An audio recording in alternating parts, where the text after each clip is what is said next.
Bonjour à toutes et à tous. Bienvenue pour la dernière conférence de la matinée du vendredi. Aujourd'hui, on a le plaisir d'accueillir le collectif Nantes Numérique Responsable qui vient organiser le lancement et la présentation de leurs actions. Donc voilà, on a dû se réorganiser un petit peu de manière différente parce que l'animateur de la table ronde, Rémi, est malheureusement qu'à contact. Et donc on a organisé aujourd'hui une autre manière de mettre en place une table ronde. Donc voilà, vous allez vivre une expérience immersive, présentielle, distancielle. Ça va vraiment être une super expérience. J'encourage le collectif, si vous voulez tous vous présenter en tout cas pour faire un petit tour de table, et puis après je laisserai la main à Rémi. Je suis là en backup si tu as besoin de quoi que ce soit. Et je donne la main. Qui veut commencer? Ouais. On y va. Donc le petit coup de pied. Le petit coup de pied. Pardon.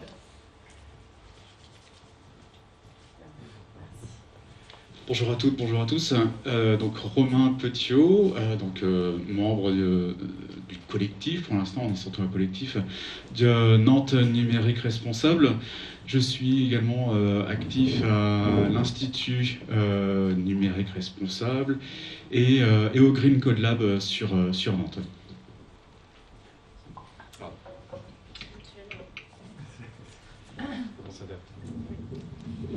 Bonjour, donc Stéphanie Vachon, je suis développeuse web indépendante. Je suis engagée dans pas mal d'associations nantaises, notamment les Women in Games, les Women in Tech, qui deviendra bientôt Diverse IT, qui représente les femmes développeuses nantaises. Et puis je suis aussi enseignante en développement à l'école WebStart à Nantes. Bonjour, donc Mélissa Cotin, directrice d'une association qui s'appelle Estime Numérique, qui est une association qui œuvre pour la mixité dans le numérique en région Bretagne et Loire-Atlantique, et fondatrice d'une action qui s'appelle Digital Job Experience, qui est une initiative au numérique pour les femmes des quartiers prioritaires. Et puis je porte aussi plein d'autres projets autour des quartiers prioritaires, valorisation de la vie de quartier avec le numérique. Bonjour à toutes et à tous, moi je suis Inès Slama, cofondatrice de l'agence de conseil Lexi, une agence que l'on souhaite engager et qui souhaite peser ses mots. Et donc c'est pour ça que on s'investit dans ce collectif et qu'on souhaite œuvrer au maximum sur les problématiques de numérique responsable, avec toutes les personnes qui sont autour de nous aujourd'hui. Bonjour, donc, je suis Jérôme Lucas, cofondateur de l'entreprise Digital for Better. On est une agence numérique de conception et développement dans le numérique responsable. Je suis également membre de l'association des femmes du digital de l'Ouest et membre de l'association ADN Ouest pour ceux qui connaissent. Et à ce titre, au sein d'ADN Ouest, je suis sponsor de la communauté numérique responsable dans cette association. Et donc, en tant qu'acteur du numérique responsable, évidemment, c'est en toute logique que j'ai rejoint le collectif numérique responsable Nantes pour apporter notre contribution à cette activité qui a plein de promesses. Rémi, tu peux te présenter? Bonjour à toutes et à tous. Je n'avais pas le retour son au départ. Enchanté, ravi d'être présent parmi vous à distance malheureusement, par malheureusement la raison sanitaire qui nous touche et la fréquentation de personnes inconséquentes. Mais pour l'instant, tout va bien pour moi, c'est le principal.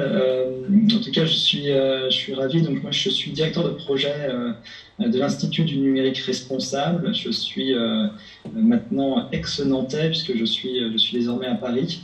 Mais l'Institut du numérique, j'ai été 10 ans à Nantes, et l'Institut du numérique responsable est une association qui est multi-territoire, puisqu'on a beaucoup de personnes qui sont à différents endroits en France, et on n'est pas seulement présent à Paris, loin de là, La Rochelle, Bordeaux, Toulouse également, et puis Nantes, du coup, à travers des personnes qui sont investies, des membres également. Ne serait-ce que pour citer, du coup, Digital for Better et Lexi, qui sont membres de l'INR. Je vais vous parler de ce qu'on fait et pourquoi nous aussi, on soutient cette communauté Nantes numérique responsable.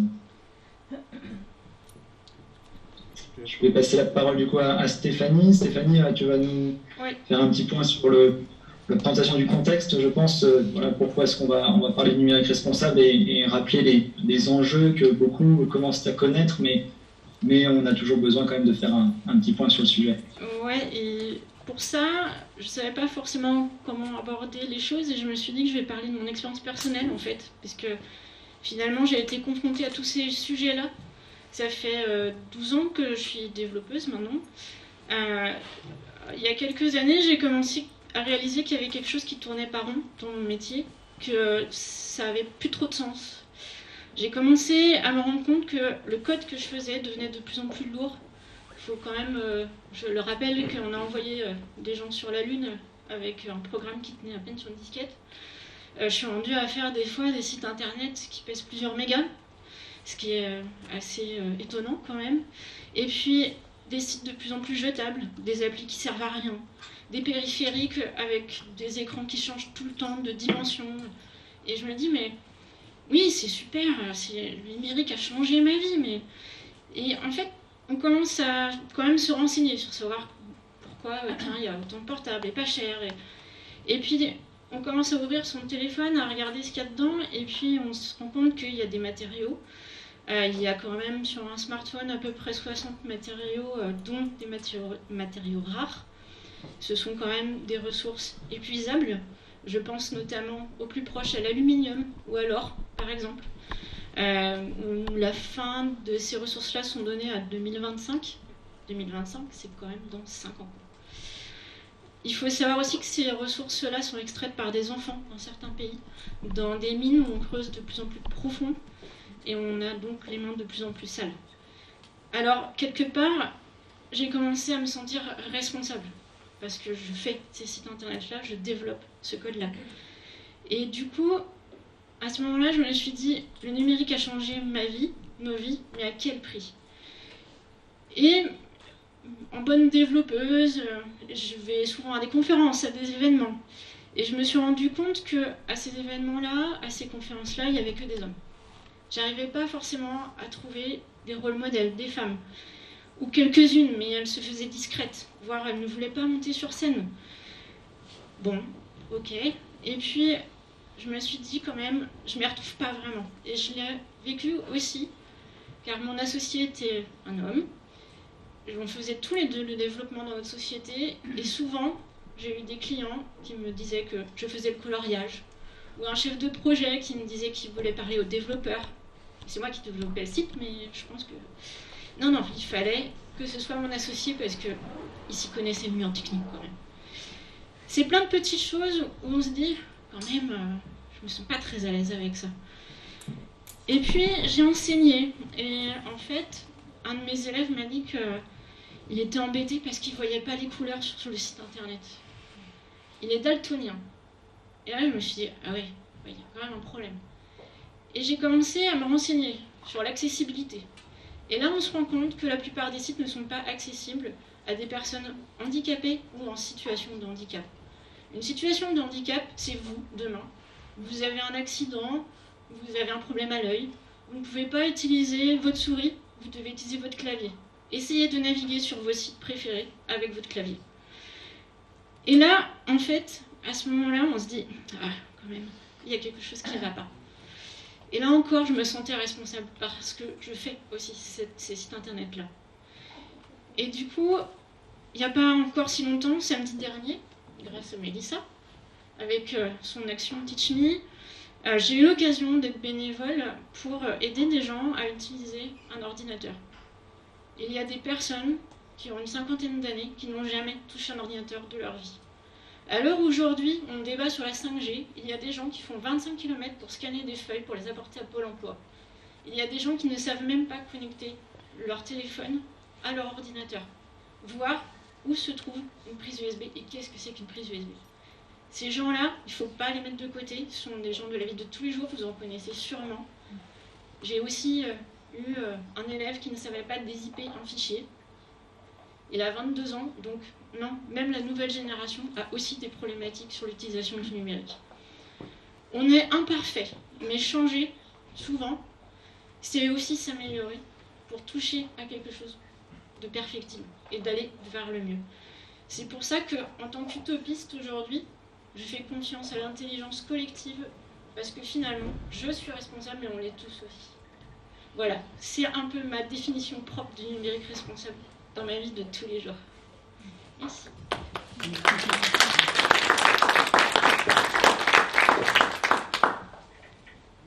Rémi, tu vas pouvoir enchaîner sur la présentation de l'Institut numérique responsable et des différentes actions qu'il porte. Oui, merci Stéphanie pour cette introduction. Et effectivement, nos expériences personnelles nous nourrissent beaucoup. Et à l'Institut du numérique responsable, je crois qu'on est fait de personnes qui se nourrissent de leurs expériences et qui dans leur quotidien, sont convaincus de la nécessité de rendre ce numérique plus responsable par les différents aspects que Stéphanie a présentés. Je vais essayer d'être pas trop long et de vous faire une présentation la plus digeste possible de nos actions. L'objectif, c'est de parler de numérique responsable de manière globale, mais on avait aussi à cœur de présenter un petit peu les différents acteurs et ce qu'on peut apporter, ce que l'on peut apporter au sein d'une communauté numérique responsable sur différents territoires. L'INR, c'est une association, loi 1901, on se définit comme un think and do tank. Et on est en fait issu d'un collectif qui existe depuis 2014 et qui a travaillé beaucoup sur les questions de Green IT. Et je crois que ces questions de Green IT étaient vraiment le cœur de la rencontre en fait. Et puis aussi parce que à ce moment-là, il y avait encore peut-être un peu d'utopie, même si on commençait à deviner quand même qu'il y aurait beaucoup de choses à faire pour rendre plus éthique et plus inclusif le numérique. En 2018, ce collectif a souhaité se transformer pour justement apporter des réponses plus globales à ce numérique, un numérique responsable, et donc traiter les 3 enjeux, voire même on définit également le numérique responsable comme étant capable de répondre à des enjeux qui sont capables de traiter à la fois de la planète, du people et du profit. On appelle ça les 3 P chez nous à l'INR, c'est-à-dire d'être capable d'être soutenable pour la planète, d'être profitable pour toutes et tous, et d'être capable également de soutenir une économie qui soit viable et ne pas forcément aller à l'encontre de cela, mais de le permettre aussi, et ça c'est important. Donc voilà, nos croyances, elles sont autour du Green IT, donc un numérique qui est soucieux de son empreinte environnementale, de l'IT for Green, d'un IT qui peut aussi permettre de réduire l'empreinte environnementale de l'humanité, d'une IT for Human qui soit utile à toutes et tous, qui soit utile aux femmes et aux hommes, et un Human for IT, une IT qui soit pensée par des femmes et des hommes, et ça Stéphanie l'a beaucoup rappelé. Et à l'INR, on est issu de beaucoup de personnes qui sont dans des TSI. Et de fait, on a beaucoup d'hommes à l'INR, mais c'est un sujet qu'on prend très au sérieux et on souhaite que, bien sûr, on puisse faire en sorte qu'il y ait de plus en plus de femmes qui soient également incluses, parce que c'est extrêmement important qu'on puisse être dans la parité, dans la diversité dans nos échanges. Un petit point sur les composantes, on va dire, de l'INR. Je ne vais pas m'étendre là-dessus, mais voilà, on a un certain nombre d'organisations qui sont avec nous, à nos côtés, pour nous accompagner dans nos projets, différentes entreprises, ONG. On a 55 entreprises membres. Je vais revenir ensuite sur les certifiés numériques responsables, sur les entreprises signataires de la charte numérique responsable. Je vais revenir dessus également. Nos membres, ils sont ici. C'est une vingtaine de grandes entreprises, c'est une quinzaine de TPE, PME et des collectivités également. Aujourd'hui, on compte 5 collectivités avec nous, des régions, des villes des agglomérations qui se mobilisent sur ces sujets. Et je sais que Nantes, évidemment, n'est pas en reste sur le sujet. Et ça, c'est chouette à voir, évidemment. Bon, nos relations extérieures, ok, on va pas aller s'étendre sur tous ces sujets, mais c'est vrai qu'on est en relation avec un certain nombre d'acteurs à différents échelons, comme vous le voyez. Ça nous permet d'avoir quand même une certaine dynamique et une capacité à peu mobiliser autour des sujets. Et ça, c'est aussi quelque chose qui est extrêmement important. Quelques projets, je vais vous présenter là aussi de manière assez succincte. L'objectif, c'est pas de vous vendre l'INR, mais c'est vous permettre de vous rendre compte de quel type de projet on peut traiter, et puis du coup aussi comment on va travailler avec la communauté Nantes Numérique Responsable pour avoir un projet qui soit le plus pertinent possible. La difficulté, c'est que de plus en plus de monde travaille sur le sujet du numérique responsable, et on a un vrai enjeu à tous travailler dans le même sens et à mettre nos énergies ensemble pour travailler sur des sujets communs, et pas forcément essayer de se doublonner sur des sujets. Tout le monde a des expertises à faire valoir, et je crois qu'on a intérêt à travailler vraiment ensemble pour que chacun puisse les révéler. Donc, nous, on a 3 pôles d'expertise, 3 pôles de travail à l'INR. À la fois, on a une partie académie, je vais y revenir dessus, la portée formation, on va dire. Un côté laboratoire, où là, on est plus sur de l'innovation, de la recherche, des groupes de travail qui vont essayer de trouver des choses, on va dire. Et puis une partie observatoire pour mesurer l'engagement. Donc, de manière concrète, je vous invite, alors j'ai vu que Francky, je crois que Francky Tichet est dans la salle, si j'ai bien compris, Francky a été inscrit au webinaire. N'hésitez pas à faire comme Francky, on est déjà 165 inscrits, je crois, donc c'est super, pour lancer un MOOC numérique responsable. On va en parler le 29 septembre. C'est un bel achèvement, parce que c'est un équivalent de 2 jours de formation qui vont être mis à disposition de toutes et tous. Et ça, c'est la force de aussi travailler avec des grands partenaires comme ceux qui sont inscrits à l'écran. Sachez qu'il y a déjà un module de sensibilisation qui est à disposition de tous et tous sur académie-nr.org. Donc il y a 30 minutes de sensibilisation au numérique responsable qui sont disponibles en ligne. Et encore une fois, c'est gratuit pour toutes et tous. Donc n'hésitez pas à le suivre. C'est un premier pas également pour se sensibiliser. Et à ce MOOC, et ça va arriver en 2021, il y a une certification qui est déjà en place et qui est délivrée par l'INR et La Rochelle Université, une certification numérique responsable. Je dis elle va arriver en 2021 parce qu'elle va être liée au MOOC à partir de 2021, mais il y a déjà plus de 1000 personnes qui l'ont passée. Côté laboratoire, là aussi 2 projets que je vous présente, un groupe de travail qui est, je crois, un des plus emblématiques, entre guillemets, des travaux qui ont commencé l'année dernière au sein de l'INR. On travaille sur un référentiel d'éco-conception. En fait, Romain, je vais peut-être te passer la parole parce que tu es quand même largement impliqué et bien plus sachant sur le sujet que moi. Oui, merci Rémi. Alors ce groupe de travail a réuni, alors je ne sais plus si c'est 120 ou 140 personnes spécialistes sur leur sujet, sur l'éco-conception, sur différentes phases, les phases de stratégie, les phases UX/UI, les phases de développement, les phases serveurs, donc différentes familles pour mettre en place des bonnes pratiques d'éco-conception, ce référentiel, donc toutes les bonnes pratiques qui maintenant sont définies. Et on arrive sur une phase qui est plus éditoriale. Et ça devrait sortir, alors si je dis pas de bêtises, Rémi, je crois que c'est au mois de novembre, pour pouvoir présenter de manière publique ce référentiel. Donc ça arrive très très bientôt. Et ton rôle, Romain, peut-être dans le... Alors, mon rôle... Ce que tu as pu apporter Ce que j'ai pu apporter, moi, j'étais affecté sur la famille Front, donc la partie qui... le code qui est interprété par les terminaux, vos smartphones, les différents ordinateurs. Et donc c'est toutes ces bonnes pratiques-là qu'on a pu travailler en groupe, en intelligence collective, pour définir ces bonnes pratiques. Merci. Autre projet qui est tout à fait sympathique, vous pouvez elle est disponible en ligne sur notre site internet. J'ai mis un petit lien raccourci si vous voulez aller la consulter. C'est une calculatrice d'impact environnemental lié au numérique.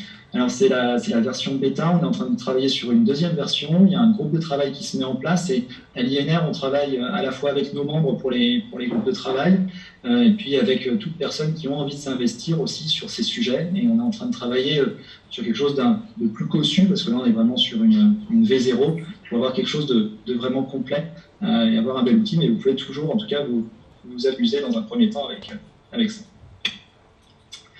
Autre chose également, du coup, le troisième pôle, je dirais, que l'on a, c'est l'Observatoire numérique responsable, donc mesurer l'engagement. On a fait une opération très récemment, il s'appelle le Cyber World Cleanup Day, en partenariat avec l'association World Cleanup Day. Je sais que sur Nantes, il y a une grosse dynamique qui se met en place chaque troisième samedi de septembre, pour aller nettoyer les déchets en physique, sur les plages, dans la ville, etc. Et donc avec cette association, on a fait un partenariat pour proposer une journée où l'idée était d'inviter à nettoyer ces données. On a eu une centaine d'entreprises qui ont participé. L'objectif était surtout pas de dire qu'on va changer le monde en supprimant quelques données par-ci par-là. Et je crois que ça c'est toujours un message aussi important dans le numérique responsable, c'est de comprendre que c'est pas juste supprimer des emails ou supprimer quelques données, mais en revanche c'est quand même une première prise de conscience pour voir qu'il y a un poids de données assez conséquent que l'on traîne derrière nous et que tout ça a tout de même un impact à un moment donné et prendre déjà conscience du poids des données et puis de se dire que si je supprime des données de mes équipements numériques, eh bien de fait je vais avoir moins de ralentissement sur mes équipements et de fait je vais moins les renouveler. Ça c'est une prise de conscience qui est importante parce que le renouvellement des équipements numériques, je pense qu'on commence à le savoir et j'imagine que le public qui est en face de vous est un peu sensible sur le sujet, donc moins on renouvelle évidemment et mieux c'est. Donc c'était un peu le but de l'opération. Il y aura un bilan qui sera fait le 19 octobre 2020. Autre sujet qui engage, et je sais qu'on en parle à Nantes et qu'il y a des organisations, des entreprises nantaises qui l'ont d'ores et déjà signé, et je sais que c'est aussi un petit peu dans les tuyaux côté métropole. Alors j'ai encore pas tout à fait pris le sujet en main de ce côté-là, mais en tout cas s'il y a une envie évidemment d'aller au bout de cette démarche, ce sera avec plaisir. L'idée de cette charte, c'est de prendre un premier engagement. Alors on a un devoir, c'est de vérifier quel est l'engagement que chaque organisation qui la signe veut prendre et qui n'est pas un greenwashing derrière, mais aujourd'hui, ce qu'on voit, c'est qu'il y a un vrai engagement public à partir du moment où on signe cette charte et que de fait, derrière, ça engage l'organisation vis-à-vis d'une image externe, mais également de ses collaboratrices et collaborateurs. Et ce qu'on voit aujourd'hui, c'est que ce premier pas, avec cette charte numérique responsable que l'on peut signer, c'est un premier pas qui engage, et que peu à peu, on voit des organisations. Aujourd'hui, on a 70 entreprises, organisations, collectivités. Quand je dis entreprises, c'est collectivités, associations, et différentes entités qui signent cette charte, et on voit qu'elles s'engagent au fur et à mesure avec des choses de plus en plus fortes. Donc c'est un joli premier pas que l'on peut faire en signant cette charte pour prendre un engagement public et concret pour le numérique responsable. Et autre démarche que je vous présente, et puis je crois que c'est la dernière, c'est le label numérique responsable. Là, c'est un label que l'on a produit au sein de l'INR, qui est le label national numérique responsable soutenu par le ministère de la Transition écologique tout court, puisque maintenant le solidaire est parti ailleurs. Mais en tout cas, le ministère de la Transition écologique soutient ce label et est développé par une agence qui s'appelle l'agence Lucie. Donc là, on est sur un processus qui est plus long, on est 6 à 8 mois de processus, on est sur des choses qui sont assez lourdes à mettre en place parce qu'il y a forcément des processus de validation avec des organismes comme Bureau Veritas ou SGS. Donc on est sur une démarche qui est très engageante, très engageante, mais extrêmement intéressante à faire. Dernier retour d'expérience, si vous voulez le voir, c'est le groupe ISIA qui récemment a été labellisé. Il y a pas mal de témoignages qui traînent sur Internet, c'est le groupe ISIA, ISIA. Voilà, je crois que pour ma part, j'ai présenté globalement ce qu'on faisait à l'Institut du numérique responsable. N'hésitez pas, évidemment, si vous avez envie de vous investir, ce sera sans doute à travers la communauté Nantes numérique responsable, mais dans tous les cas, on parle tous du même sujet et ça, c'est le plus important. Merci Rémi. Effectivement, Nantes Numérique Responsable représente également l'INR. L'INR nous accompagne aussi et on travaille vraiment main dans la main.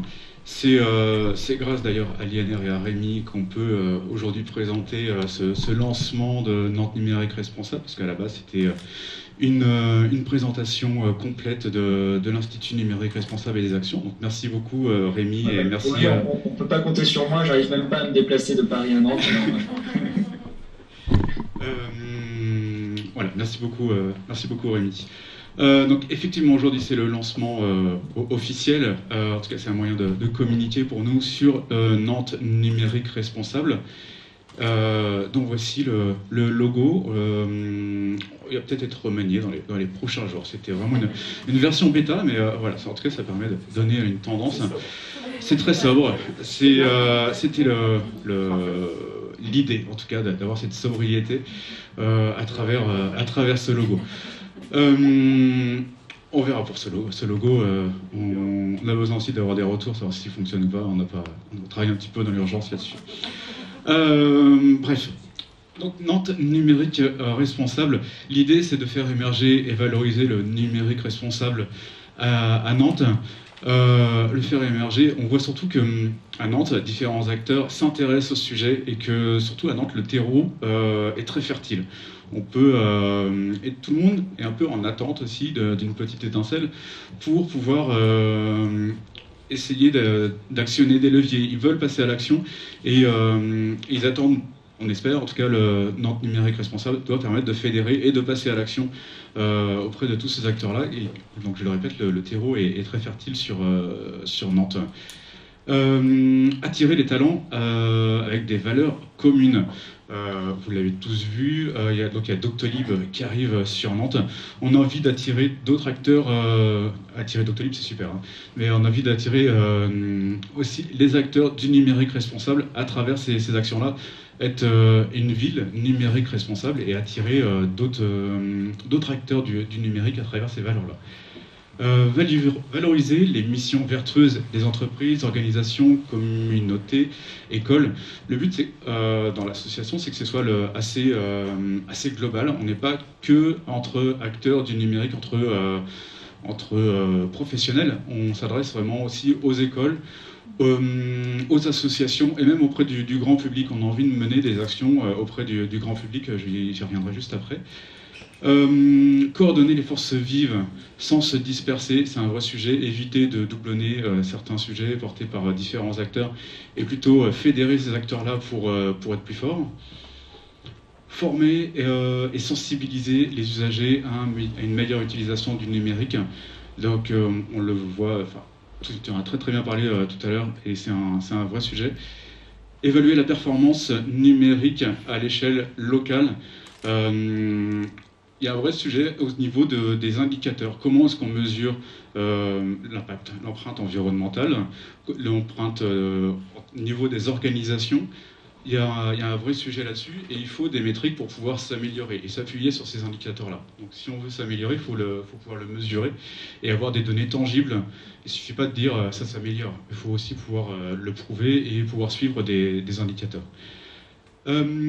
Ensuite, accompagner les acteurs existants à prendre un virage numérique responsable. On le voit beaucoup, on me contacte régulièrement, il y a plusieurs entreprises qui me contactent. Ils sont établis depuis plusieurs années sur Nantes et ils veulent amener dans leur entreprise du numérique responsable. Alors, on me contacte surtout pour la partie durable, mais comment est-ce qu'on fait des sites éco-conçus? Comment est-ce qu'on améliore, comment est-ce qu'on aide à prendre conscience dans l'équipe, les développeurs, les designers, comment est-ce qu'on amène ce sujet de l'éco-conception? Moi, il y a beaucoup de personnes qui me contactent pour ces sujets-là, et j'imagine qu'il y a d'autres acteurs qui sont en attente sur d'autres sujets. Et faire de Nantes la capitale du numérique responsable. Alors, cette phrase-là, alors c'est moi, je l'assume, c'était quelque chose qui date un peu d'un an. Au début, c'était un peu une blague. Et à fur et à mesure, c'est devenu une utopie. Ce qui me fait penser à Sandrine Roudot sur l'utopie. Il y a eu une excellente conférence au Web Today il y a 2 ou 3 ans. Je vous invite à la revoir. Et cette utopie, elle motive réellement, parce qu'on voit que tous les signaux sont verts à Nantes pour pouvoir pousser et pour que Nantes soit capitale du numérique responsable, en tout cas prenne une vraie place. Donc à la base, c'est un peu une blague, mais je commence à y croire sérieusement. Rémi, est-ce que tu veux passer à la slide suivante? Merci. Si on passe un peu dans l'action, dans les outils, ce qu'on veut mettre en place, c'est des événements, évidemment, j'ai envie de dire. Donc les événements, ce seront des meet-up pour mettre en valeur l'écosystème numérique responsable à Nantes.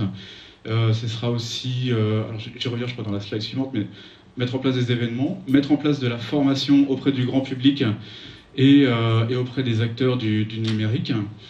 Et également mettre en place des groupes de travail. Il y a plusieurs demandes sur ce sujet-là. Entre autres, des designers qui nous ont contactés pour mettre en place un jeu de cartes de design pour pouvoir produire des projets éco-conçus. Ce qui est un vrai sujet très, très intéressant. Le premier meet-up de Nantes Numérique Responsable aura lieu le 22 octobre sur le sujet de l'accessibilité. Donc, ce sera présenté par Gaël Poupard qui a validé.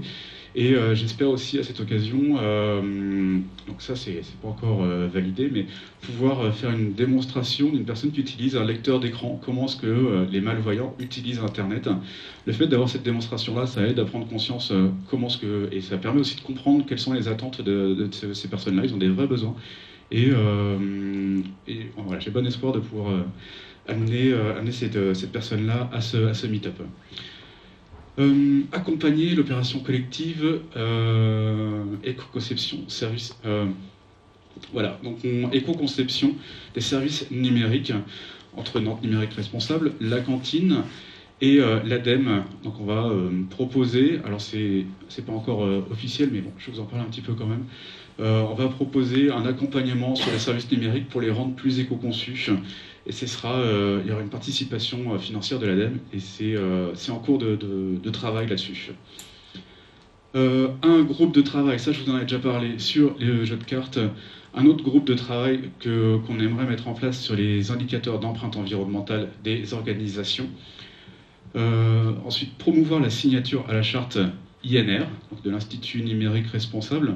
Donc Thierry Lebouc fait un gros travail avec ADN Ouest pour pouvoir mettre en place une signature collective. Donc n'hésitez pas à vous rapprocher de lui, ou auprès de Rémi aussi, ça fonctionnera très bien. On a le projet encore de mettre en place un hackathon numérique responsable auprès des écoles. Il y a eu quelques sujets là-dessus, donc le Green Code Lab, on avait le Green Code Lab Challenge qui était principalement à destination des développeurs. Et là, l'idée serait de l'étendre à d'autres acteurs, à d'autres écoles, pour pouvoir mixer un peu les équipes, qui est à la fois des développeurs, mais aussi des marketeurs et des designers, que ce soit un peu plus complexe et que ce soit un peu plus large en termes d'éco-conception. Et enfin, on a une grosse mission qu'on se fixe, de rencontrer tous les acteurs, parce que là, on lance Nantes Numérique Responsable, on n'a pas encore rencontré tous les acteurs, on veut pouvoir fédérer, et on veut aussi récolter toutes les demandes de ces personnes-là. Je crois que j'ai fait le tour, Rémi. Voilà. Merci. Je vais passer la main à Mélissa.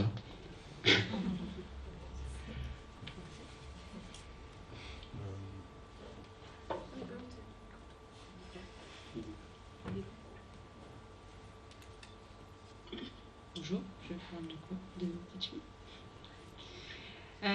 Avant de revenir sur Teach Me, j'aimerais juste présenter pourquoi moi le numérique responsable fait partie un peu de moi, plutôt de pour moi ça respire et ça transpire, et pourquoi j'ai aussi accepté l'invitation et de rejoindre le collectif.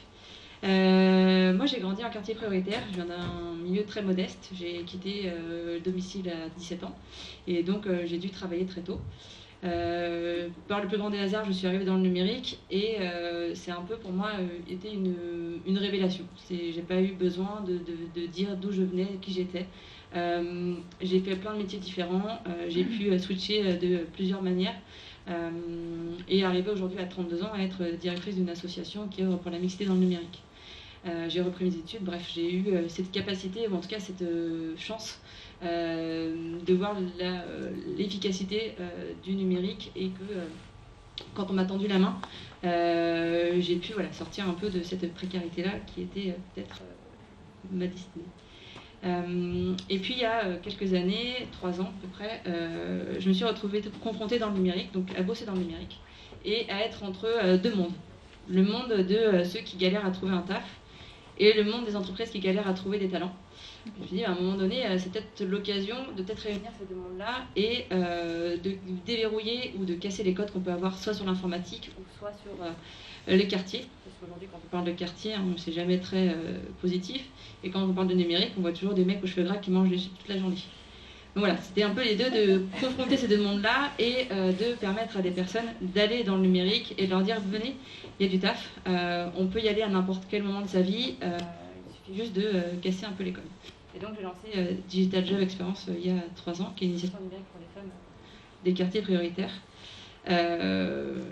qui rebooste, qui met en relation des experts du numérique, apprendre ce que c'est que le numérique, montrer que le numérique c'est pas que du code, il y a du prototypage, il y a du maquettage, il y a du design thinking, etc. Voilà. Et puis là, donc je fais très court, mais pour revenir un peu pourquoi le numérique pour moi l'inclusion est importante dans le numérique. Il y a donc au mois de mars, on s'est tous retrouvés chez soi, confinés. J'ai été bénévole pour Solidarité Numérique, qui est une plateforme qui aidait les personnes chez soi à effectuer leurs démarches en ligne. Puis je me suis retrouvée à parler avec des personnes qui étaient interdits bancaires, qui devaient payer leurs factures EDF, sauf qu'ils n'avaient pas possibilité d'appeler, puisqu'interdit bancaire Mobicart. Donc si j'appelle EDF, au bout de 20 minutes, j'ai plus de crédit. Bureau de poste fermé, pas savoir où aller, zone blanche, bref, comment je fais? Et plein d'anecdotes comme ça, j'en ai vraiment j'en ai des dizaines et des dizaines. Et puis un cas personnel aussi, mon père se retrouve à 45 minutes de chez moi, dans une zone qui capte très mal, avec une seule chaîne, c'était BFM TV, et donc au bout d'un mois, ne voulait plus sortir chez lui, avait peur d'aller faire ses courses, avait peur de quoi que ce soit, parce qu'il s'est dit, mais si je sors, je meurs. Et donc du coup j'y suis allée, j'ai passé une journée avec lui et là j'ai commencé à lui mettre Netflix, à lui montrer comment mettre une imprimante, comment scanner un document, comment imprimer, comment faire envoyer des courriers par la poste en ligne, etc. Et c'est surtout au-delà de paramétrer, je lui ai montré comment faire tout seul, parce que j'allais repartir. Donc une journée, je lui ai montré comment faire tout seul. Et au bout d'une journée, voilà, aujourd'hui sur des choses très pratico-pratiques, il sait faire. Il n'a plus besoin de moi et il sait faire. Et donc en rentrant chez moi, je me suis dit, mais mon père n'est pas un cas isolé. Même les personnes que j'ai pu avoir au téléphone, il y a plein de personnes qui se retrouvent confrontées devant un ordi ou même devant quelque chose. Voilà. Et j'ai tendance à dire, c'est un ordinateur, c'est comme donner un piano à quelqu'un qui ne sait pas faire de piano.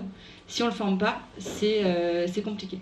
Et donc j'ai lancé Teach Me pendant le confinement avec cette idée-là de me dire comment mettre en place un événement en présentiel, puisque faire du distanciel pour des personnes éloignées du numérique, ça n'a pas forcément de sens, en période de crise sanitaire. Et donc l'événement a été pensé avec tous les protocoles possibles et inimaginables. Et même 3 jours avant l'événement, on m'avait dit ce serait bien de le mettre en distanciel. Bref, en tout cas l'événement a eu lieu, on a eu 68 personnes, ça a été énormément de contraintes, mais on l'a mis en place. Et ma volonté pendant cet événement-là, donc c'était 3 temps forts: aide à la prise en main des outils informatiques, formation aux bonnes pratiques du numérique et partage de connaissances sur ce que c'est que le numérique. Parce qu'aujourd'hui, si on regarde des films, le numérique n'est pas très... Voilà, ça va détruire l'humain, etc. Donc c'était juste redonner un peu une connaissance sur ce que c'est que le numérique et rééquilibrer un peu les forces. Et puis sur les personnes qui accompagnaient les publics, j'ai pas voulu de médiateur numérique parce que les médiateurs numériques sont formés à la médiation numérique, savent ce que c'est que la fracture numérique, et je voulais qu'il y ait une prise de conscience collective, c'est-à-dire que des experts du numérique viennent se confronter à la fracture numérique et voient ce que c'est qu'aujourd'hui une personne, voilà, comme Stéphanie, que quand j'ai jamais eu d'ordinateur, c'est un port USB branché, mettre un antivirus, c'est pas donné à tout le monde. Et du coup, de prendre conscience pour les makers de demain que cliquer sur un bouton, ça peut demander un effort considérable pour certaines personnes. Et donc voilà, donc samedi dernier, on a eu 68 personnes qui sont venues. on a organisé 55 rendez-vous individuels de personnes de tout horizon. On a eu des gens de 50 ans, on a eu des gens de 20 ans, on a eu des migrants, on a eu des personnes qui étaient en retraite, on a eu des personnes qui étaient salariées et qui n'étaient pas dans le numérique. On a eu vraiment de tout type. Donc la fracture numérique, pour moi, elle ne concerne pas une catégorie de personnes, elle ne concerne pas un âge, elle concerne tout le monde. Et c'est important de regarder autour de soi. Moi, je l'ai fait avec mon père, ou je l'ai fait en étant bénévole sur Solidarité numérique, qui aujourd'hui, pendant le confinement, a peut-être appelé ses grands-parents ou ses parents pour savoir si ça se passait bien, le confinement, si l'usage du numérique se passait bien. Et voilà, moi, c'est le message que j'aimerais passer. C'est on a tous un rôle à jouer pour favoriser, en tout cas, l'inclusion numérique auprès de ses proches, de partager. Voilà, vous avez peut-être des usages réguliers, et en fait, ce que vous connaissez déjà par vos usages réguliers, peut vraiment aider beaucoup de personnes. Et donc, du coup, c'est ce que je porte moi au quotidien, donc avec Système numérique, et puis avec ce que je peux faire aussi à côté. La question de la femme, la place de la femme dans le numérique est aussi importante. Donc, petit message, arrêtez de mettre des job dating ou des réunions de mercredi, s'il vous plaît. Juste premier joke. Mais voilà, en fait, c'est se dire qu'on a tous un rôle à jouer aujourd'hui pour favoriser l'inclusion, qu'on soit dans une association ou pas dans une association.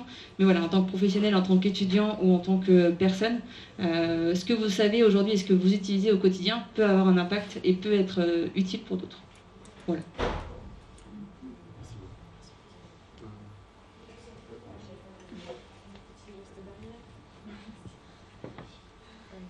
Vous m'entendez bien? Oui. Ok. Merci beaucoup. Merci pour le témoignage et tout ce que tu as raconté sur ton parcours. Je pense que c'est intéressant justement d'avoir des profils assez différents autour de cette table. Pour ma part, pourquoi est-ce que justement je rejoins ce collectif? C'est que quand on a créé avec Noémie Buffo notre agence Lexi, en fait, nous, on est communicantes, spécialisées dans le digital depuis 10 ans. Et en fait, on est parti d'un constat assez terne sur notre métier, à savoir que ça fait depuis maintenant, en gros, la communication digitale, ça fait 15 ans qu'elle s'est construite sur une injonction à la parole, à dire beaucoup, à dire vite, à dire en temps réel, tout le temps, à produire des contenus de plus en plus sophistiqués. Et tout ça, cette frénésie-là, encouragée par les plateformes, par les GAFAM. Et en fait, on s'est dit, mais ce mouvement et cette cadence-là, elle semble pas prête de ralentir. Or, elle a un impact et surtout, en fait, elle génère une certaine saturation. C'est-à-dire qu'on fait tous l'expérience en tant que communicant ou même citoyen, en tant que récepteur, qu'en fait, on saturation, surcharge cognitive. On reçoit tous une trentaine d'emails par jour. On est exposé à de plus en plus de messages publicitaires. Et puis, cette surcharge-là, cette saturation-là, on la vit aussi, on la constate aussi à une échelle environnementale. Et donc, c'est de ce constat un peu terne, un peu pessimiste, qu'on a justement voulu agir et se dire ok, en fait, on peut quand même être optimiste. En tout cas, nous, on est toujours passionnés par notre métier, on a toujours envie de faire de la communication digitale, mais on est convaincus qu'aujourd'hui, il y a des moyens de le faire autrement. Et justement, en fait, l'existence de l'UNR aujourd'hui et la création cette initiative donc numérique responsable est pour nous voilà, un signe d'optimisme à avoir pour la suite. Et donc ce qu'on en attend globalement, et parce qu'évidemment on va s'impliquer aux côtés de chacun et de chacune, et on espère que voilà, vous serez nombreux à rejoindre ce collectif. Pour nous, ce qui est important, c'est d'arriver à faire rayonner ce message-là, parce qu'aujourd'hui, on le constate au quotidien quand on rencontre des institutions publiques, des associations et des entreprises, en particulier les entreprises, que la question du numérique responsable n'est pas encore considérée comme prioritaire. C'est ok, un sujet important, on peut aller voir un webinaire sur le sujet ou lire un article passionnant à ce sujet-là, mais ensuite, est-ce qu'on va vraiment modifier ces pratiques, accompagner ces services en interne pour le faire? On sent aujourd'hui qu'il y a des freins. Parce que la crise aussi, le fait qu'on parle beaucoup de crise économique, etc., fait qu'effectivement, on va avoir tendance à plutôt prioriser des enjeux de performance. Et on a malheureusement encore trop souvent tendance à opposer justement cette considération environnementale avec la question de la performance. Or aujourd'hui, quand on écoute des experts, quand on en parle avec voilà, Romain Petiot, avec le collectif Translucide, avec l'INR, avec Digital for Better, on voit bien que la question de la sobriété numérique, en fait, elle peut rimer aussi avec efficacité. Et en fait, tout simplement, quand on parle de référencement naturel, quand on veut faire en sorte que son contenu charge plus rapidement, et ben déjà, il faut se poser la question justement d'alléger aussi ce contenu. Donc voilà, je pense que c'est important de faire rayonner ce message. Le deuxième point, c'est de se rencontrer et surtout de créer un collectif qui soit pluridisciplinaire, parce que c'est de cette richesse-là qu'on va apprendre. C'est important de dire que pour nous, cette prise de conscience en tant que consultante, en fait, elle est assez récente et je pense qu'elle témoigne aussi d'un certain retard des métiers, notamment de l'audience en termes de communication, c'est-à-dire du web marketing, du référencement naturel, des réseaux sociaux. Tous ces métiers-là, je pense, ont tardé à prendre conscience de ce sujet-là. Pourquoi ? Parce que tout simplement, en fait, quand on est développeur, quand on est designer, ben, on est plus proche de la matérialité du web. Et finalement, la question des green tech et de Green IT, ce sont des mouvements qui sont nés dans les années 90. Donc voilà, donc tout ça, c'est pas nouveau. Simplement, voilà, je pense que c'est important de créer cette pluridisciplinarité et voilà, c'est intéressant de voir que sur 10 ans d'expérience en digital, je pense que des développeuses femmes, je crois que j'ai peut-être travaillé avec 2 ou 3 développeuses en 10 ans. Et ce dont tu parlais, Stéphanie, sur effectivement ce manque de parité dans le milieu, c'est quelque chose qu'on vit au quotidien. Et souvent, quand on travaille dans la communication, on constate souvent que les métiers marketing, etc., sont plutôt des femmes. Et quand on arrive dans les services de développement technique, je l'ai vécu parce que j'ai travaillé dans un média, j'ai travaillé au point. Voilà, quand on arrive dans le service développement, service technique, c'est que des hommes. Donc voilà, ça questionne aussi sur derrière les interfaces qu'on produit. Et puis le troisième point, au-delà des rencontres, c'est aussi la question de créer des nouvelles méthodologies de travail. Je pense que les bonnes pratiques dont vous avez parlé tout à l'heure et l'initiative que tu pilotes, Romain, sur le fait de tout simplement partager des bonnes pratiques concrètes, en fait c'est essentiel parce qu'une fois qu'on parle de Nantes numérique responsable, c'est quelque chose qui peut paraître très abstrait. Or, il est temps justement derrière pouvoir réinventer nos métiers. Et ça, on ne va pas pouvoir le faire seul. Et je pense que plus on sera nombreux à le faire, plus on pourra accélérer nos pratiques. Donc voilà, un petit peu ce que j'en attends et ce que j'espère pouvoir faire avec vous à partir d'aujourd'hui.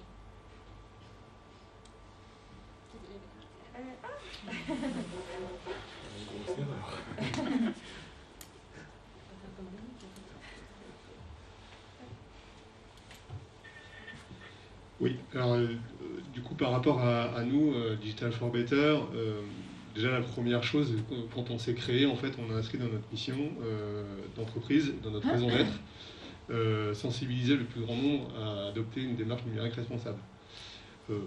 Donc à ce titre, et d'ailleurs au titre de la loi Pacte, vous pouvez tous nous opposer, nos parties prenantes, si on ne respecte pas notre engagement devant la loi, à tenir notre engagement. Donc voilà, ça c'est dit. Et ça nous engage, et c'est très bien, et c'est la raison pour laquelle on l'a fait. Nous, ça faisait, les cofondateurs, une vingtaine d'années qu'on est dans le numérique. Et un peu comme Stéphanie, mais un peu comme je pense nous tous, une forme de prise de conscience, ça fait 20 ans qu'on contribue à cet impact environnemental, à cette fracture sociale liée au numérique. Et on s'est dit qu'il fallait qu'on prenne le taureau par les cornes et que on devienne un contributeur à impact positif autour du numérique plutôt que l'inverse. Évidemment, par rapport à tout ça, nous, on est d'abord des experts de la technologie, on est des concepteurs, des développeurs, mais on n'a pas nécessairement la prétention d'avoir la science infuse par rapport au numérique responsable. Et autour de tout cela, évidemment, c'est travailler de manière collective en fait avec tous les acteurs et toutes les parties prenantes autour du numérique responsable, dans la communication, dans l'inclusion, dans l'éthique. Ça, ce sont pour nous des choses importantes et on ne tenait pas en tous les cas à s'investir seul dans notre coin sur ces facettes-là, mais aussi néanmoins du fait que l'on développe une expertise, un savoir-faire, c'est aussi partager, on est dans la dimension de partager nos réflexions, partager nos expertises pour pouvoir en fait contribuer à l'ensemble de la collectivité à adopter une démarche numérique responsable au travers de nos expertises. D'ailleurs, à ce titre, au sein de l'INR, on est signataire de la charte, on est membre de l'INR, mais de manière bénévole, en fait, plusieurs des collaborateurs chez nous, en fait, se sont investis dans les différents groupes de travail. Donc, le groupe de travail de l'éco-conception avec Romain, mais on est aussi sur le groupe de travail de l'architecture, sur les architectures technologiques pour en fait mettre en place des architectures qui soient les plus sobres techniquement parlant. Le possible. On travaille aussi sur le groupe de travail, tout à l'heure Rémi en a parlé de la calculette pour évaluer en fait l'impact écologique mais aussi social et sociétal des dispositifs numériques. Donc voilà, donc à ce titre en fait on s'investit en fait pour collecter un maximum d'informations mais aussi contribuer à nos réflexions. Et au-delà de ça, en fait, on est aussi dans une démarche en fait d'enrichissement et de partage, à la fois pour nous, mais aussi de s'enrichir nous-mêmes pour en fait être encore meilleurs sensibilisateurs du numérique responsable, parce qu'encore une fois, c'est dans notre raison d'être. Donc, on s'ouvre en fait un maximum d'acteurs, de parties prenantes. L'une de nos meilleures histoires depuis notre jeune histoire, parce qu'on existe depuis pas très longtemps, c'est la rencontre en fait avec une association de bénévoles dans la région, en fait, qui sensibilise en fait les personnes qui sont des personnes aveugles, mais aussi les personnes âgées, en particulier les personnes âgées qui souffrent de DMLA, mais aussi les personnes qui sont un peu en exclusion avec l'outil numérique, à s'approprier l'outil numérique. Donc, comment je fais pour envoyer un mail, comment je fais pour lire un mail, en tant que personne âgée, comment je fais pour lire les mails que mes petits-enfants m'envoient. Et ça s'est en effet renforcé fortement pendant la période de confinement. Et ces personnes-là, en fait, elles nous ont appris énormément. On a beau être des experts de la technologie, ce sont pourtant des bénévoles. La présidente de l'association, elle a 78 ans et elle m'a appris énormément de choses sur ces populations, en fait, parce qu'on ne se rend pas bien compte, comme tu le disais, Mélissa, qu'il y a des populations qui sont vraiment, mais vraiment exclues de l'outil numérique, et on est contributeur de tout ça.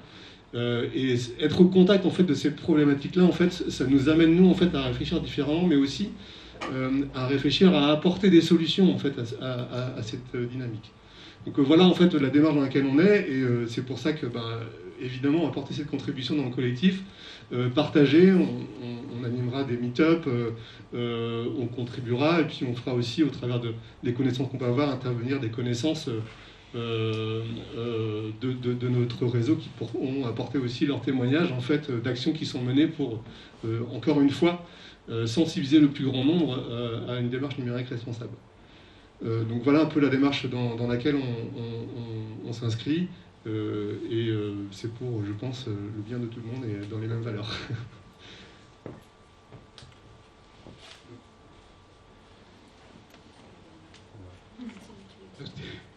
Merci beaucoup. Très bien. On fait est-ce qu'on a le temps pour faire un petit peu de... Oui, on a un petit peu de temps. Avez-vous des questions? On se fera plaisir de vous répondre.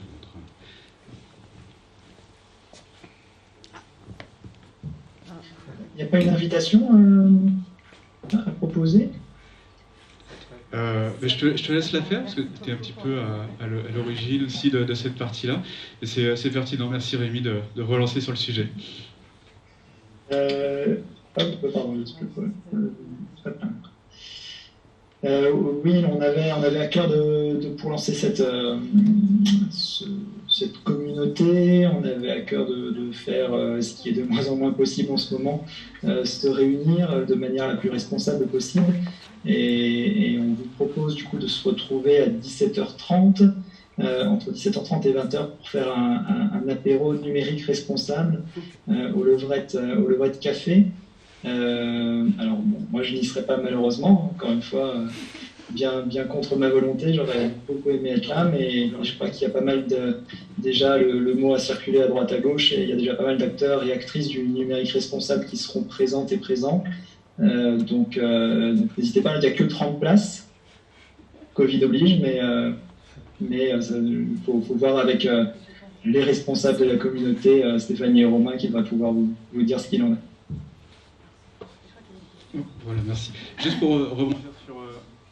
sur l'apéro de ce soir, l'apéro numérique responsable. Donc effectivement, la jauge est assez restreinte. Il reste quelques places sur le groupe. Il y a une invitation qui a été lancée sur le groupe Meetup du Green Code Lab, qui se joint à Nantes Numérique Responsable. Donc il reste quelques places. Donc n'hésitez pas à vous inscrire, ce sera plus simple pour pouvoir s'organiser. Et par avance, je voulais remercier Rémi et l'INR, l'Institut Numérique Responsable, qui gentiment nous offre le premier verre. Donc c'est très gentil. Oui, le verre de l'amitié, voilà. Le verre de l'amitié. Merci beaucoup, Rémi. Donc les questions. Oui, vous m'entendez?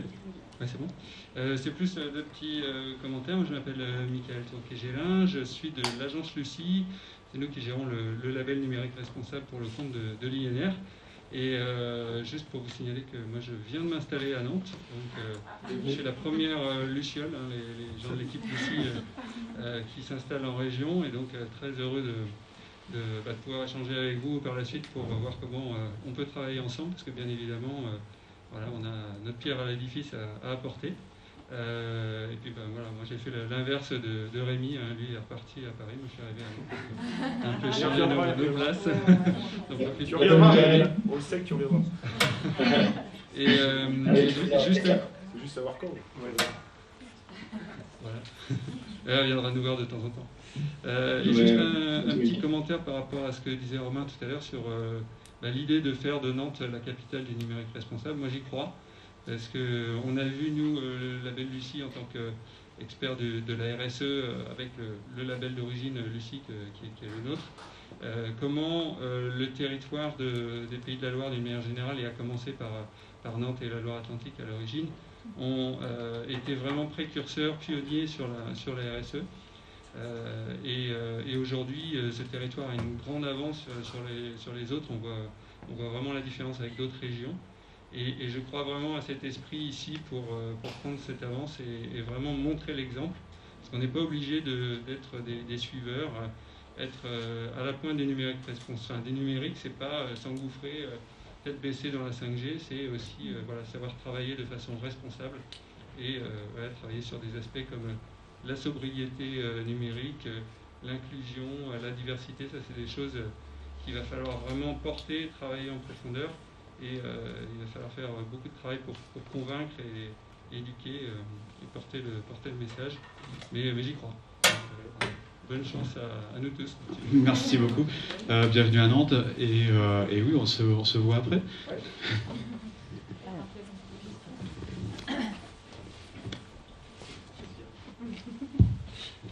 Bien, bonjour à tous, Francky Trichet, vice-président en charge de l'innovation numérique et de l'international à la métropole.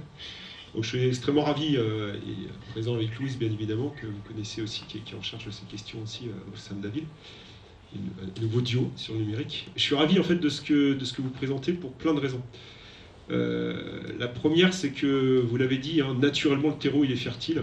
Alors Rémi il est parti, mais ça fait longtemps qu'on se croise avec Rémi, on se surcroise. Et je crois que depuis bien longtemps à Nantes, et on l'a déjà vu, la collectivité soutient ces initiatives. Green Code Lab, tu en as parlé, ça fait bien longtemps Green Code Lab, et je pense à Thierry, je ne sais pas s'il nous écoute, mais un gros chapeau aussi à Thierry, parce que c'est quand même des pionniers qui ont montré effectivement très en amont dans ce qu'est aujourd'hui l'optimisation du code, et même de l'IT for Green, parce qu'il a aussi des réflexions très intéressantes. Moi je me souviens toujours de ces discussions-là. On a toujours soutenu ces initiatives, et c'est tant mieux. Ensuite, sur la prise, sur l'égalité, ça c'est un sujet qui est extrêmement important. Donc on a aussi la chance d'avoir un tissu associatif qui s'engage depuis longtemps. Women at Nantes, le prix des femmes digitales qu'on a même été porté à Montréal. Tous ces sujets-là, ils sont naturellement ancrés à Nantes depuis longtemps, et c'est tant mieux. Sur le sujet aussi de la sobriété, on l'a évoqué, ça c'est quelque chose de fondamental, on y travaille tous et il faut vraiment qu'on passe ce cap collectivement. La sobriété, c'est un enjeu fort. Alors nous, on l'a porté aussi dans le cadre de la charte métropolitaine de la donnée, quand même pionnière, capitale, je ne sais pas, mais en tout cas pionnier au niveau de la donnée en France et aussi avec Montréal, parce que j'aime bien nos amis montréalais, parce qu'on partage vraiment des valeurs. J'espère que l'INR ira à Montréal. Rémi, il faut y aller. Je peux t'aider. Et sur cette sobriété, poser un principe métropolitain dans lequel, en fait, sur la donnée, mais on peut l'étendre de façon très globale, toute donnée non utilisée ne doit pas être stockée, c'est fort. C'est pas fort. Alors, il faut aller plus loin, mais c'est déjà un premier principe, comme toutes les chartes le font. Alors, sur la charte de l'INR, on y réfléchit depuis longtemps. Rémi, bon voilà, sans le dire, on y réfléchit depuis longtemps. Les élections étant là, c'est pas facile à un moment donné d'avoir plus le Covid, une temporalité de 7 mois où c'est pas passé grand chose, excusez-nous malheureusement, mais en tout cas c'est des sujets qui me tiennent à cœur. Donc ce sujet-là de la sobriété, il est posé, il faut absolument qu'on accélère, c'est évident là-dessus. Et sur ce qu'on appelle la médiation, l'inclusion, parce que moi j'ai vraiment les deux prismes dessus. On y travaille aussi depuis longtemps. J'en veux pour preuve, on est un premier territoire à déployer les passes numériques, donc ça c'est pas rien. 2000 passes numériques, ça y est, on travaille beaucoup d'associations en proximité. On a une exigence collective, c'est d'aller chercher, mais vraiment les chercher. C'est-à-dire que moi, ceux qui vont au CCAS, on sait, on les a déjà. Le plus dur, c'est d'aller chercher ceux qui ne vont même pas au CCAS. Mélissa, ton exemple, il est bon, qu'il soit à l'échelle de la métropole ou ailleurs. Moi, je travaille de façon très globale et même au niveau national. J'insiste là-dessus. Le plus dur, c'est d'aller chercher les décrocheurs qui ne savent même pas qu'ils ont des droits et qui ne savent même pas que les passes numériques qui sont mis à disposition aujourd'hui, voilà, c'est quelque chose qui est accessible à tous. Et puis sur la diversité dans l'entrepreneuriat et sur l'égalité femmes-hommes, ça c'est quelque chose qui, voilà, ça nous tranche le cœur et il faut qu'on se combatte tous. On en parlait tout à l'heure en avant-propos. Je crois que c'est le sujet le plus dur, l'égalité. Enfin, l'égalité, on va dire, la parité, on va dire. Parce qu'en fait, il faut aller très très trop sensibiliser. On a vu venir cette fameuse exposition que j'adore sur la place des femmes, qui a été faite par Olivier et Ezrati. Elle est superbe celle-ci, il faut la mettre dans les écoles pour que les gens se disent oui, en fait, comme vous disiez, on ne se connaît pas encore, je ne te tutoie pas, mais oui, moi ça fait 30 ans que je fais du code informatique, oui, on souffre de ça, il faut casser ces stéréotypes, et c'est très très tôt à l'école qu'il faut en fait casser ces stéréotypes. Et pour terminer sur le tremplin, parce que je regarde Adrien, on a lancé effectivement French Tech Tremplin, ça fait déjà longtemps, avec Maya Mater, qu'on va essayer de chercher dans les quartiers prioritaires pour se dire le numérique est une opportunité. Et si vous regardez la ligne de force, on va dire, de la Digital Week depuis le début, hein, c'est de l'humain, encore de l'humain. Pour un numérique humaniste, j'étais le premier à sortir avec Milad Daoui à l'époque. Un numérique qui nous rapproche, donc les lignes de force, elles sont là. Tout ça pour dire que votre initiative, elle est belle parce qu'en fait, elle est naturellement ancrée à Nantes. Et vous l'avez dit, c'est pas un terreau, c'est même plus qu'un terreau. C'est pour moi une évidence naturelle du fait que le numérique responsable, ouais, il faut qu'on accélère tous collectivement, c'est clair. Mais il est déjà en fait prégnant dans Nantes. Alors est-ce que Nantes doit devenir la capitale du numérique responsable ? C'est pas le sujet. Le sujet, c'est bien, mais c'est pas le sujet. Le sujet, c'est qu'en fait, comment collectivement, on va au-delà du cercle qui est aujourd'hui nous, des gens qui sont animés par ça depuis longtemps, des gens pour lesquels on pose une politique publique avérée par Joanna Roland, dans lesquelles je vais vous citer deux, il y a plein de mesures dans le numérique, je vais vous en citer deux dans le programme à venir. La première, c'est de réduire d'un facteur X, le X, on a mis 2, mais ça peut être plus, l'empreinte numérique du territoire. C'est-à-dire que moi, ce que je veux, c'est définir un schéma directeur du numérique dans lequel nous, forcément, on va être un peu les accélérateurs de particules, parce qu'on est tous dans le numérique acteurs, quel qu'il soit, mais on va chercher tous les gros acteurs, si on n'emmène pas tout le monde, on va faire plouf. Et emmener tout le monde, c'est aller travailler avec la CCI, c'est travailler avec, bon, forcément, tous les acteurs qui représentent le numérique aujourd'hui, ADN Ouest, qui ont plein d'acteurs, la cantine numérique, et c'est aller chercher aussi le MEDEF, c'est aller chercher l'industrie, c'est aller chercher le monde de la santé. Et ça, pour moi, pour nous, en tant que politique, c'est notre enjeu. Notre enjeu, c'est de fédérer et d'aller en fait entraîner tout le monde sur ce numérique responsable, en tout cas sur cette empreinte numérique facteur 2. Facteur 2 ou plus, je crois, au moins 2030. Et après, c'est aussi de définir c'est quoi l'empreinte numérique. On l'a vu, les discussions vont être intenses. Il y a le volet écologique, il y a le volet social, il y a le volet cognitif, il y a plein de travaux qui sont partis là-dessus. À nous, effectivement, de nous donner cet enjeu de ce qu'est, c'est quoi l'empreinte numérique. Il y a le carbone, il faut que c'est la prisme. Mais il n'y a pas que le carbone, il y a le côté social qui va de plus en plus. Et aujourd'hui, Nantes, moi j'aimerais qu'elle soit, je l'ai déjà dit au discours d'introduction, et je vais en ai partagé, j'aimerais qu'on soit exemplaire et pionnier sur l'empreinte numérique n'est pas que du carbone. C'est du carbone, et c'est fondamental, mais on le voit bien aujourd'hui, il faut qu'on aille chercher les chercheurs, il faut qu'on monte des dispositifs de recherche disciplinaire sur cet enjeu de dire, mais c'est quoi l'empreinte sociale ?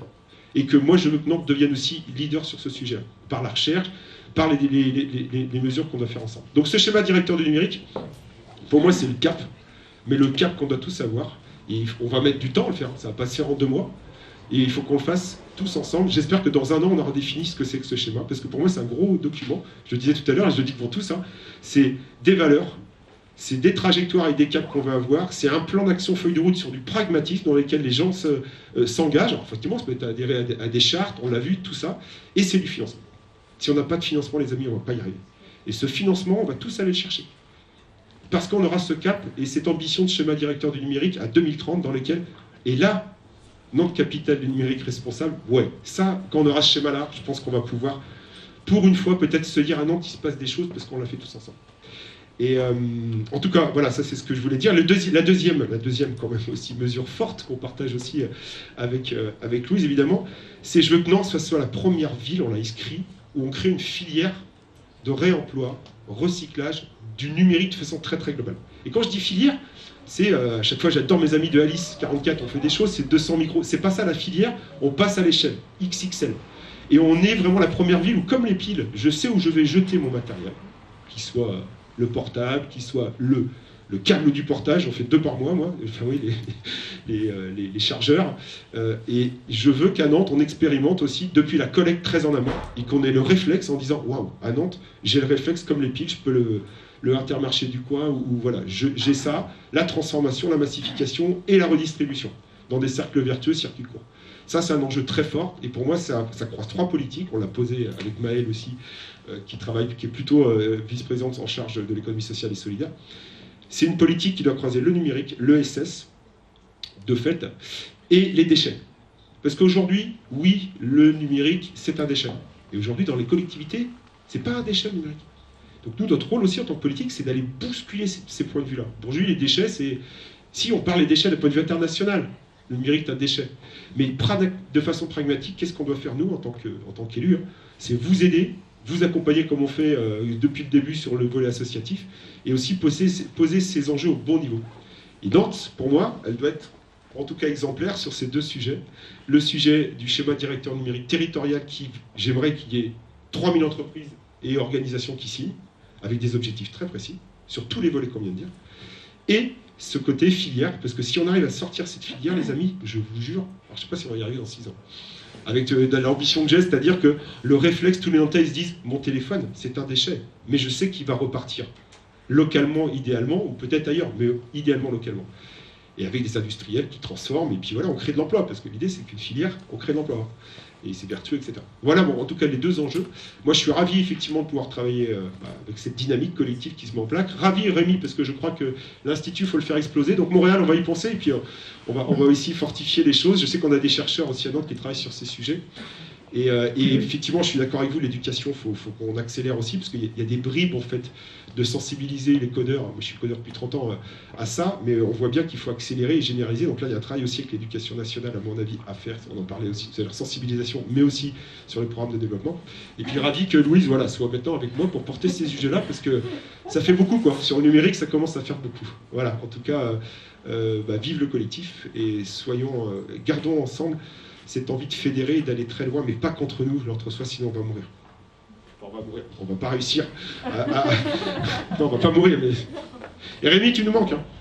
Merci. Merci, et ouais, je rejoins ce partage de fédérer. Je crois que c'est aussi l'ambition de l'INR, c'est justement favoriser d'autant plus la possibilité là en l'occurrence sur les collectivités, mais de chaque entité, et donc là chaque collectivité d'échanger ensemble. C'est bien ce qu'on essaie de faire par notre organisation, voilà, faire communiquer, et sinon on peut être la capitale du numérique responsable qui entraîne les autres collectivités dans ce schéma, tant mieux, et je crois que c'est ça qu'il faut qu'on arrive à faire. Et je pense que c'est un des rôles de l'Institut du numérique responsable que l'on peut avoir aussi pour favoriser cet essaimage du numérique responsable. Merci beaucoup, Rémi. Je pense que maintenant, on va peut-être continuer à attendre, poursuivre les échanges à partir de 17h30 au Levrette Café. Vous êtes conviés. Et puis on est disponible. De toute façon, après, on est libre pour échanger avec vous juste après cette conférence, cette table ronde. Il y avait quelque chose à... Non. Un petit mot de clôture, Adrien. Bonjour à tous, je m'appelle Adrien Bogetti, je suis directeur de la cantine numérique. Le micro fonctionne. Le masque. Ouais. Allez. Je croyais que quand on avait le micro, on n'était pas obligé. Quand il est passé d'une personne, c'est Ok, bon, déjà je vais vous remercier. D'abord pour le lancement de cette initiative qu'on suivra de près et puis qu'on accompagnera évidemment avec la cantine avec grand plaisir. Surtout, je voulais profiter de ce bref passage sur scène pour faire la clôture en fait de cette matinée et puis de la partie conférence de ces journées Tech for Good qu'on a évidemment pris énormément de plaisir à organiser avec toute l'équipe. C'était un petit challenge dans les conditions que vous connaissez. On est plutôt content d'avoir réussi en fait, à remplir ce challenge. Magali l'a dit en introduction hier, ce sont des sujets qui sont d'une importance capitale, je crois, aujourd'hui, en fait, que les acteurs du numérique prennent conscience et que de leur propre responsabilité, en fait, quant à l'impact de leurs activités sur la planète, tout simplement. Je crois qu'on est tous animés par cette envie de faire bouger un petit peu les lignes. Modestement, au niveau de la cantine, on va essayer dans les mois, dans les années qui viennent, de contribuer à accompagner tout ce mouvement, parce que je pense que ça fait partie de notre responsabilité, à la fois individuelle, mais aussi, bien évidemment, collective. Voilà, je vais terminer là-dessus, je ne vais pas vous prendre trop longtemps. Merci à tous, merci à tous nos intervenants filières, merci à l'équipe, merci aux partenaires. Je vous souhaite une excellente fin de journée. Il reste des ateliers cet après-midi, et puis voilà, profitez-en, et puis très bon week-end à tous.